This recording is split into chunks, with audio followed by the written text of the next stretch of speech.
अस्सलामुअलैकुम, मेरा नाम है जासिफ हाशमी और यह है मर्सिडीज E320 एलिगेंस 2003 मॉडल। ये मर्सिडीज E क्लास की थर्ड जनरेशन है जो कि वर्ल्ड वाइड 2002 में लॉन्च की गई थी और ये गाड़ी 2009 तक आई है। इसको 2006 में एक बिट साइकिल रिफ्रेश दिया गया जिसमें इस गाड़ी की लुक थोड़ी सी ज़्यादा बेहतर हो गई और बाय द वे इस गाड़ी को भी फेसलिफ्ट किया हुआ है उसी शेप में। इसकी हेडलाइट, बम्पर, टेल लाइट्स वगैरह चेंज हुई भी हैं जिससे इस गाड़ी की लुक बहुत ज़्यादा मज़ेदार आ रही है और इस गाड़ी को लेने की बहुत सारी वजह मैं आपको दे सकता हूँ। जैसा कि एक तो ये गाड़ी E320 है। मोस्टली E क्लास इस एरा की जो होती हैं वो E200 होती हैं, लेकिन वो गाड़ियाँ कंपैरेटिवली इससे बहुत ज़्यादा स्ट्रिप डाउन होती हैं। इसमें बहुत सारे एक्स्ट्रा फीचर्स आते हैं जो कि आज भी नई E क्लास भी ऑफर नहीं करती, जैसा कि इसमें 4 जोन क्लाइमेट कंट्रोल दिया गया है। फिर इसके अलावा इस गाड़ी में पार्किंग सेंसर्स हैं, 18 इंच के रिम हैं। इंटीरियर में और भी बहुत सारे अच्छे क्वर्क्स आते हैं जो कि मैं आगे कवर करूँगा और ये गाड़ी है भी 3200 सीसी V6, तो परफॉर्मेंस के लिहाज से भी ये गाड़ी एक नेक्स्ट लेवल पे है। अगर बात कीजिए इस गाड़ी की प्राइस की तो इसकी डिमांड 58 लाख रुपीस है और ये गाड़ी साइकिल मोटरस्पोर्ट के पास अवेलेबल है। अगर आपने इस गाड़ी के बारे में कोई इन्फॉर्मेशन लेनी है तो आप इस दिए गए नंबर पर कॉल कर सकते हैं या फिर आप साइकिल मोटरस्पोर्ट को विजिट कर सकते हैं। साइकिल मोटर्स की टोटल 2 ब्रांचेस हैं, एक DH2 के गेट 1 के ऑपोजिट और फिर एक रावलपिंडी में मरी रोड पर लोकेटेड है। इन दोनों ही ब्रांचेस पे गाड़ियों की बाइंग एंड सेलिंग के साथ साथ गाड़ियों के काम भी किए जाते हैं, जैसे कि tints, wrap, ceramic coating, PPF, graphene coating. फिर यहाँ पे गाड़ियाँ फेसलिफ्ट भी की जाती हैं। इस गाड़ी को भी साइकिल मोटरस्पोर्ट पर ही फेसलिफ्ट किया गया है और इसके अलावा फिर यहाँ पे एक पेंट बूथ भी अवेलेबल है जहाँ पे बेस्ट क्वालिटी का पेंट किया जाता है। तो गाड़ियों में किसी भी तरह के काम के लिए cycle Motors and cycle motorsports is the place. Overall, it's a great Mercedes, and today I'm going to review it. Let's start with the exterior of this car. Looks के लिहाज से गाड़ी आज भी पुरानी नहीं लगती, हालांकि ये गाड़ी 2002 में डिजाइन की गई थी। एक्सटीरियर के लिहाज से इस गाड़ी की लुक बहुत एलिगेंट है और इसके अलावा इस गाड़ी की क्योंकि एक बार फेसलिफ्ट किया हुआ है तो इसकी लुक और भी ज़्यादा मॉडर्न हुई है। फिलहाल अगर बात कीजिए इस गाड़ी की हेडलाइट्स की तो हेडलाइट इस गाड़ी में 2 इंडिविजुअल आती हैं। लेफ्ट वाला जो एरिया है ये इसका लो का है, राइट वाला एरिया हाई बीम का है और इसमें पार्किंग आती है। ये दोनों ही बेसिकली हेलोजन वाले होते हैं, लेकिन इसमें बाइजरॉन ऐड किए हुए हैं। इसके अलावा उस एरा में ये 2 इंडिविजुअल हेडलाइट्स वाला ट्रेंड बहुत ज़्यादा इन था।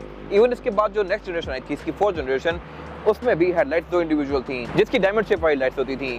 खैर, इसके अलावा अगर बात कीजिए फीचर्स की तो फीचर के लिहाज से भी ये गाड़ी काफ़ी इक्विप्ड है। इस तरह से कि इसमें फ्रंट पे फॉग लैंप्स आते हैं, ये पार्किंग सेंसर आते हैं और इसके अलावा इस गाड़ी में क्रोम काफ़ी ज़्यादा यूज़ किया गया है क्योंकि ये गाड़ी एलिगेंस वर्जन है और एलिगेंस वाले वर्जन में 3.4 बोनट के अंदर यहाँ पे आता है और इसकी ग्रिल नॉर्मल सी आती है। इसके जो AMG वर्जन होते हैं उसमें ग्रिल पे डिफरेंट आती है, उसमें यहाँ पे मर्सिडीज का साइन दिया गया होता है और यहाँ पे ये वाला ब्लैक होता है। खैर, मेरे ख्याल से ये गाड़ी बहुत ज़्यादा एग्जैक्टिव लग रही है। वाइपर्स गाड़ी में नॉर्मल से आते हैं, लेकिन अगेन ये थोड़े से हिडन दिए गए हैं, यानी कि बोनट से थोड़ा सा नीचे दिए हुए हैं जो कि इस गाड़ी की लुक को अच्छा बना रहा है। वैसे यूजुअली गाड़ी में बिल्कुल सामने दिए गए होते हैं। इसके बाद अगर बात की जाए इस गाड़ी की साइड प्रोफाइल की तो ये भी लुक्स के लिहाज से बहुत एलिगेंट है और इसके अलावा इस गाड़ी में कैरेक्टर लाइन्स भी काफ़ी अनयूजुअल दिए गई हैं अपने टाइम के लिहाज से। आपको ऐसी कैरेक्टर लाइन्स आज के टाइप की लेक्सस या ऐसी 300 में नजर आती हैं, लेकिन अगर आप इस गाड़ी की बोनट को भी देखें तो इसमें काफ़ी स्ट्रॉन्ग हम्प्स दिए गए हैं जो कि इसकी लुक को बहुत बेहतर बना रहे हैं, डेफिनेटली इसकी हेडलाइट्स की वजह से। फिर इसके अलावा इस गाड़ी में साइड मिरर रिट्रैक्टेबल भी हैं, एडजस्टेबल भी हैं और ये हीटेड भी हैं। Heated side mirror high class में नहीं आते, ये एक एड ऑन फीचर है जो कि इस गाड़ी में लिया गया है। और इसके अलावा इस एरा की मोस्टली मर्सिडीज के अंदर साइड मिरर ऐसे ही आते थे, बेशक वो S हो, E हो या C हो। फिर इसमें ये इंडिकेटर दिए गए हैं और इसके अलावा अगर बात कीजिए इस गाड़ी के साइड प्रोफाइल की तो यहाँ पे क्रोम बहुत सारा दिया गया है, डोर हैंडल्स में भी, विंडोज के आसपास भी। फिर इसके अलावा इसकी डोर मॉडल्स के अंदर भी क्रोम दिया गया है क्योंकि ये गाड़ी एलिगेंस वर्जन है, इसके छोटे वर्जन में इतना क्रोम नहीं आता। फिर इसके अलावा इस गाड़ी में सॉफ्ट अनलॉक वाला फीचर भी आता है, यानी कि मैं ड्राइवर की साइड से इस गाड़ी को चाबी उसके बगैर भी अनलॉक कर सकता हूँ। और अगर बात कीजिए इस गाड़ी की साइज की तो साइज के लिहाज से गाड़ी D7 की सेडान है, मर्सिडीज के लाइनअप में E क्लास मॉडल में आती है। पाकिस्तानी कॉन्टेक्स्ट में देखा जाए तो ये गाड़ी सोनाटा जितनी है साइज के लिहाज से, यानी कि सिविक, ग्रैंडे वगैरह से ज़्यादा बड़ी है और उसके अलावा डेफिनेटली ये गाड़ी आज भी उनसे ज़्यादा फीचर ऑफर करती है। डोर पैनल वगैरह इस गाड़ी के काफ़ी मैसिव हैं, इसके आसपास जो बॉर्डर्स हैं ये काफ़ी थिक दिए गए हैं और इसमें भी काफ़ी सारे फीचर्स आते हैं जो कि मैं आगे कवर करूँगा। अभी इसमें प्राइवेसी कर्टन्स भी लिए गए हैं। फिर इसके अलावा इसके बम्पर्स भी काफ़ी मैसिव हैं, डेफिनेटली क्योंकि गाड़ी एक D सेगमेंट की सेडान है और उसमें रिम भी फिर 18 इंचेस के हैं। इसी तरह अगर बात कीजिए इस गाड़ी की रेयर एंड की तो मेरे ख्याल से बैक पे आके ये गाड़ी कोई बहुत ज़्यादा एलिगेंट नहीं रहती, यहाँ से गाड़ी अपनी ये शो करती है, लेकिन स्टिल टेललाइट्स इस गाड़ी में क्योंकि क्रिस्टल वाली लगी हुई हैं तो इसको काफ़ी हद तक मॉडर्न बना रही हैं। इसके अलावा अगर बात की जाए फीचर्स की तो बैक पे इस गाड़ी में पार्किंग सेंसर्स भी दिए गए हैं और ये गाड़ी क्योंकि E320 है तो इसमें बैक पे डुअल एग्जॉस्ट आते हैं, 2 एग्जॉस्ट दिए गए हैं जो कि फंक्शनल हैं और अगर आप इसको क्वाड एग्जॉस्ट में कन्वर्ट करना चाहें तो आप वो भी कर सकते हैं E55 वाली किट्स लगा के। फिर इसके अलावा अगेन बैक पे काफ़ी सारा क्रोम दिया गया है। फ्रंट में एक ये ब्रेक लैंप आता है और इस गाड़ी में रेड फॉग भी आती है जो कि राइट टेल लाइट में यहाँ पे दी गई है। अब जैसे इसको ऑन करते हैं अंदर से तो एक पॉइंट थोड़ा ज़्यादा ब्राइट हो जाता है। इसके अलावा अगर बात की जाए इस गाड़ी की ट्रंक कैपेसिटी की तो ट्रंक को आप की फॉक्स भी अनलॉक कर सकते हैं और यहाँ से भी। और इस गाड़ी का ट्रंक लिटरली आज की मोस्टली कार से बहुत ज़्यादा वेल इंसुलेटेड है। अगर आप पाकिस्तानी कार से देखें, सोनाटा वगैरह या सिविक वगैरह, वो गाड़ियाँ बिल्कुल एक्सपोज ट्रंक ऑफर करती थी एक टाइम तक, अब उनमें कुछ ना कुछ पैडिंग लगने लग गई है। बट स्टिल इस गाड़ी का ट्रंक आज भी बहुत ज़्यादा नीट है। इसके अलावा इसमें यहाँ पे एक हेजर साइन दिया गया है और इसमें स्पेयर टायर और टूल किट भी आता है जो कि यहाँ पे नीचे दिया गया है। फिर इसके अलावा मर्सिडीज बैटरीज भी बैक पे ऑफर करती है। इसके अलावा ट्रंक इस गाड़ी का काफ़ी डीप है, यहाँ पे आप 5 से 6 लोगों का लगेज काफ़ी आसानी से रख सकते हैं। इसके अलावा by the way E class 2 body types में आती है, एक तो ये 4 डोर सेडान और फिर एक 5 डोर स्टेट वर्जन भी आता है इसका, जो कि बेसिकली स्टेशन वैगन होती है और वो अभी तक आ रहे हैं। इसके बाद अगर बात कीजिए इस गाड़ी के इंटीरियर की, तो ये भी लुक्स के लिहाज से बहुत एलिगेंट है। इसमें कुछ चीज़ें हैं जो अपनी शो करती हैं, वो चीज़ें इस गाड़ी में रिप्लेस की भी हैं। जैसे कि यहाँ पे इसका जो मल्टीमीडिया सिस्टम होता है वो बिल्कुल बेसिक सा होता है, उसमें स्क्रीन नहीं आती, तो इसमें चेंज करके एंड्रॉइड पैनल लगाया हुआ है। बाकी क्लाइमेट कंट्रोल इस गाड़ी का तो ऑलरेडी ऑटोमेटिक ही आता है। खैर उस पर मैं आगे बात करूंगा। अभी फिलहाल अगर बात कीजिए इस गाड़ी के स्टीयरिंग व्हील की, तो स्टीयरिंग व्हील इस गाड़ी का 4 स्पोक है और ये फीचर्स के लिहाज से काफ़ी इक्विप्ड है। इस तरह से कि लेफ्ट स्पोक जो कंट्रोल दिए गए हैं, यहाँ से आप इसके MID के बीच में नेविगेट कर सकते हैं। राइट स्पोक जो कंट्रोल दिए गए हैं, यहाँ से आप इसकी मल्टीमीडिया स्क्रीन के साथ इंटरेक्ट कर सकते हैं। और बाय द वे इसके फीचर्स वर्किंग में हैं, मैं यहीं से पॉज या प्ले कर सकता हूँ। फिर इसके अलावा ये गाड़ी एयरबैग भी बहुत सारे ऑफर करती है। इसमें स्टीयरिंग व्हील में एयरबैग आता है, डैशबोर्ड में आता है, सीट्स के साइड पे आते हैं, पिलर्स में आते हैं और बैक पे भी डोर्स के अंदर एयरबैग्स आते हैं। तो ये मेरे ख्याल से काफ़ी अच्छी चीज़ है। और उसके अलावा बाय द वे ये गाड़ी क्रूज भी ऑफर करती है। इसमें स्टीयरिंग के पीछे की क्रूज की स्टिक दी गई है, नीचे के यहाँ पे विंडशील्ड वाइपर और इंडिकेटर दिया गया है। और उसके अलावा अगर बात कीजिए इस गाड़ी के मीटर की, तो मीटर भी E320 में वैसे ब्लैक आता है बेसिक सा, लेकिन इस गाड़ी में चेंज करके AMG वाला लगाया हुआ है। तो इस एरा की एक E क्लास लेके आप जो काम करवाना चाहते हैं, इसमें वो सारे काम हुए हुए हैं।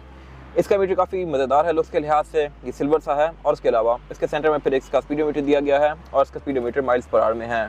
स्पीड लिमिट इसकी 160 तक है। और उसके अलावा साथ एक क्लॉक दी गई है जो कि इसकी लुक को बहुत एलिगेंट बना रही है। फिर इसके अलावा मीटर के सेंटर में इसका एक MID डिस्प्ले दिया गया है जो कि पिक्सेलेटेड है, लेकिन अपने टाइम के लिहाज से काफ़ी अहेड था। उस एरा में MID डिस्प्लेस नहीं आते थे यूजली।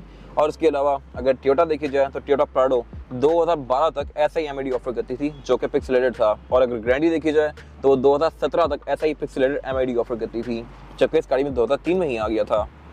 बाकी ओवरऑल इसके मीटर की प्रेजेंटेशन काफ़ी अच्छी है। और अगर बात कीजिए इसके डैशबोर्ड की, तो डैशबोर्ड भी इस गाड़ी का सारा ही सॉफ्ट टच पैडिंग की फिनिश में है।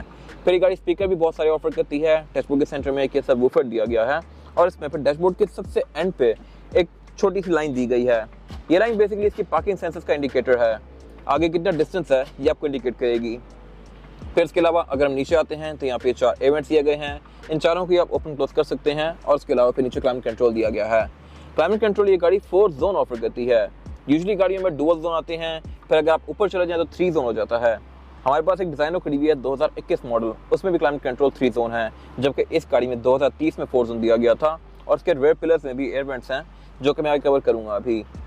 फिर इसके अलावा उससे नीचे यहाँ पे ये वुड की फ्रिल्स दी गई हैं जो कि इसके लुक को काफ़ी अच्छा बना रही हैं। और उससे नीचे फिर इसका ये एंड्रॉइड पैनल लगा हुआ है जो कि बेसिकली एक एंड्रॉइड पैनल ही है और इसके बारे में कोई खास डिस्कशन करने का फ़ायदा नहीं है।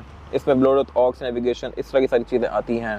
साथ ही यहाँ पे ड्रॉ दी गई है और उसका ग्लव कंपार्टमेंट दिया गया है जो कि अच्छा खासा स्पेशियस है।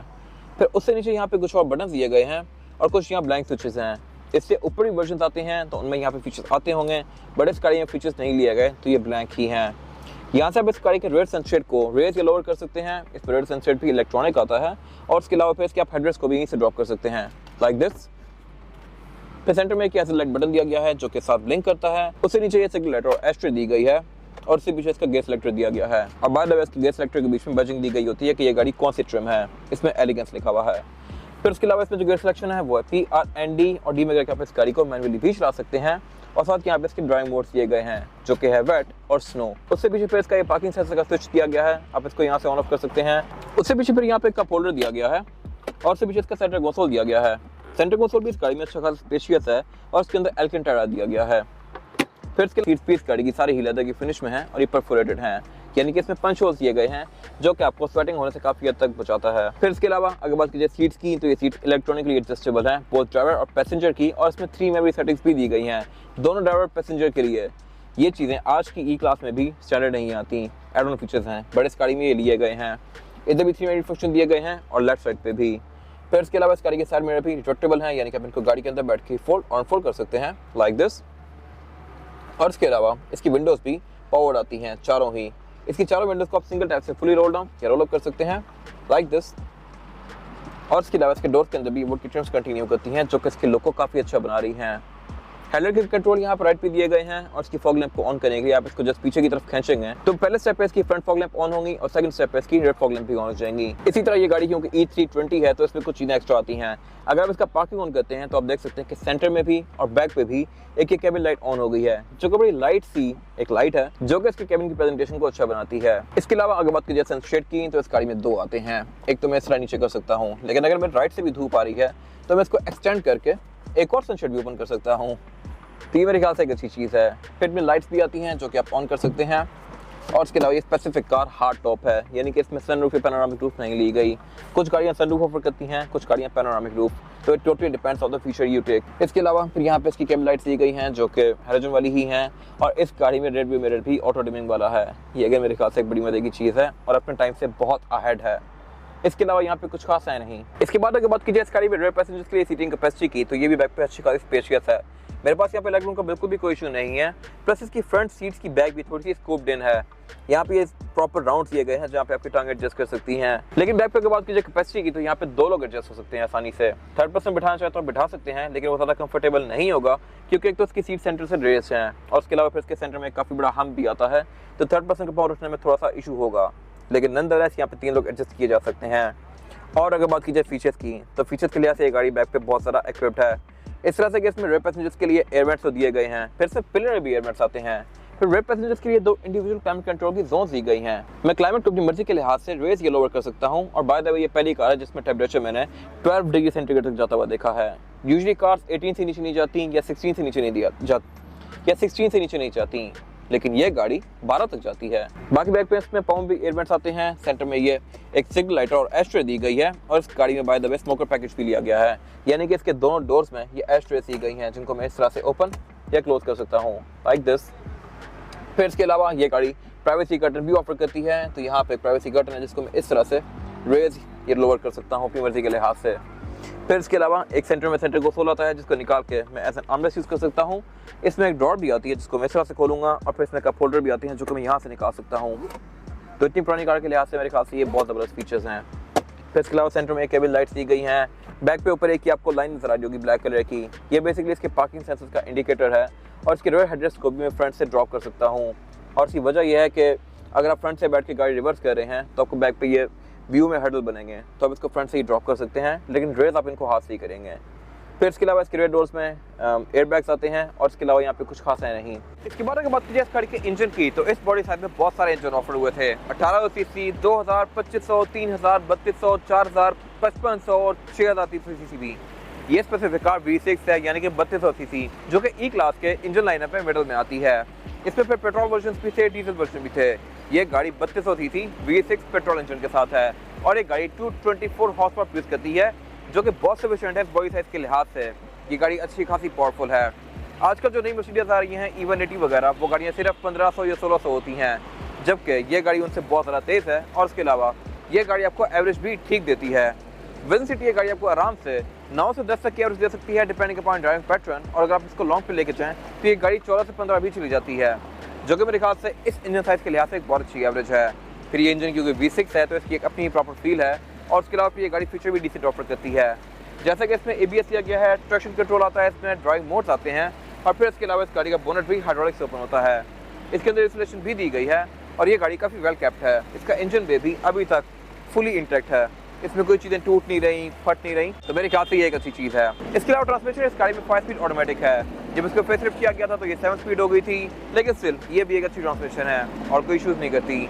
इसके अलावा यहाँ पे कुछ खास है नहीं। इसके बाद अगर बात की जाए टायर साइज़ की तो टायर साइज जो ऑफर करती है E320, यह 225, 45 और 18। इसमें 18 इंचेस के रिम लगे हुए हैं जो कि इसके लुक को बहुत अच्छा बना रहे हैं, और क्योंकि इसके टायर की प्रोफाइल सिर्फ 45 है तो इसके लुक को और ज़्यादा बेहतर बना रही है। फिर इसके अलावा इस गाड़ी में ड्राइव मोड भी आते हैं, ABS भी आता है, ऑल व्हील डिस्क ब्रेक आती है जो कि अगर इसकी ब्रेकिंग को बेहतर बनाते हैं। और इसके अलावा इसके फ्रंट बम्पर के अंदर ये स्कूप्स दिए गए हैं जो कि फ्रंट से आवाज़ तक करके यहाँ से बाहर करते हैं और इस गाड़ी के एरोडायनामिक्स को बेहतर बनाते हैं। इसके अलावा यहाँ पे कुछ खास है नहीं। ये था आज का रिव्यू। अगर आपको ये रिव्यू पसंद आया है तो इस वीडियो को लाइक कीजिए, मेरे चैनल को सब्सक्राइब कीजिए, और अगर आपके पास गाड़ी से रिलेटेड कोई भी राय है तो कमेंट सेक्शन में शेयर जरूर कीजिएगा, ताकि वो लोग जो ये गाड़ी लेने वाले हैं वो आपकी राय से फ़ायदा उठा सकें। अपना ख्याल रखिएगा। Thank you.